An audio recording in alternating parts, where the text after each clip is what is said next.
السلام عليكم ورحمة الله وبركاته. مeel waa joogtaan kusoo dhawaada iHub. maanta waxaan bilaabi doonaa qaybtii afraad ee koorsadeenii ku saabsaneyd Facebook Basic Course. maanta waxaan ka sharxi doonaa sida profile-ka looga dhigi lahaa mid qurux badan. cashirka ugu dambeeyay waxaan soo sameynay Facebook-geena ayaan soo sameynay. hadda marka maadaama uu noo samaysan yahay Facebook account, Facebook aan galno, saan gudihiisa aan galno. halkan waxaan gelinaynaa markaasi emailka aad ku sameysay Facebook ama lambarka caadi. had lambarka caadi aan ku sameeyay oo hadda aan ku sameeyay caadi geli. kadibna hoos password-kaagi hadda ku samaysatay Facebook-gaagi geli. hadaan geli Facebook-gaagi hadda aan ku sameeyay waa sidaan showda waa sidaan iyo password-ka ay gelisay waxa leedahay login. kadib waxaad taabanaysaa markii Facebook gudaha soo gashay waxaad taabanaysaa calaamadda saddexda calaamad ku qoran oo geeskan taabo. kadib waxaad ku dhufanaysaa magacaaga adiga ha ujeedid kadibna ujeedaa profile-keeni waa halkan.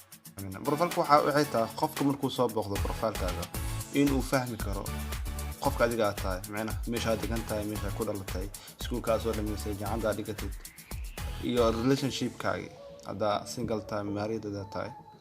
okay, markii current city magaalada hadda aad joogtid hadda gelisid waa ma inta ku qoraysaa magaalada hadda aad joogtid current city waxa leenahay Muqdisho kurufa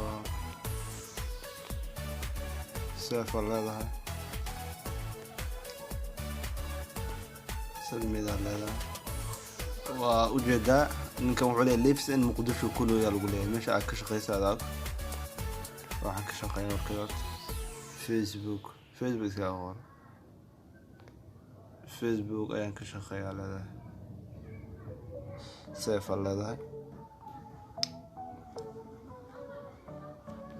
okay submit oo ujeeda wuxuu ka shaqeeyaa at Facebook works at Facebook ka shaqeeyaa wuxuu ku leeyahay Muqdisho iskuulkaas oo dhameysay adag ama iskuul ama college ada labadaba waa geli kartaa inta dooranaysa college kuna ama iskuulka adaa gelnaa high school iskale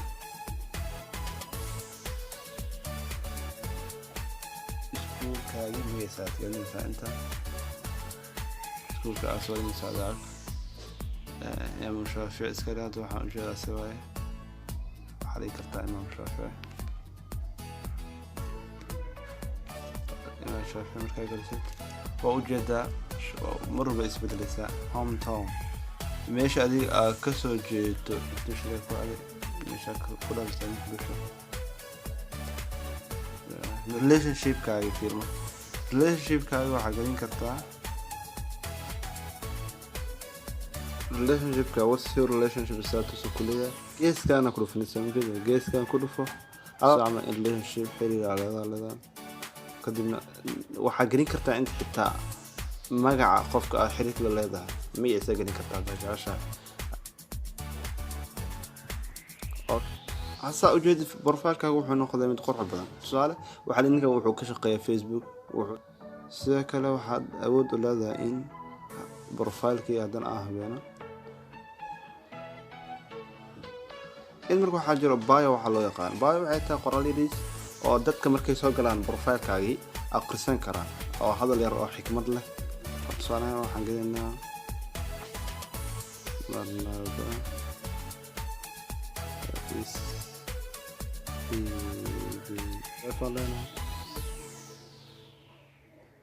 هذا بروفايلك waa kana qofka markuu soo gaarsan markii uu arki doonaa hada inta ugu muhiimsan waa sameynay profile-kan qofkii soo gaar wuxuu awood u leeyahay inuu arko si qofka uu soo galo Facebook-gaagi kadibna profile-ka uu boqdo waxa uu soo galaya in uu information-kaagi kooban uu helo. marka cashirkeeni halkaas ayuu ku egyahay.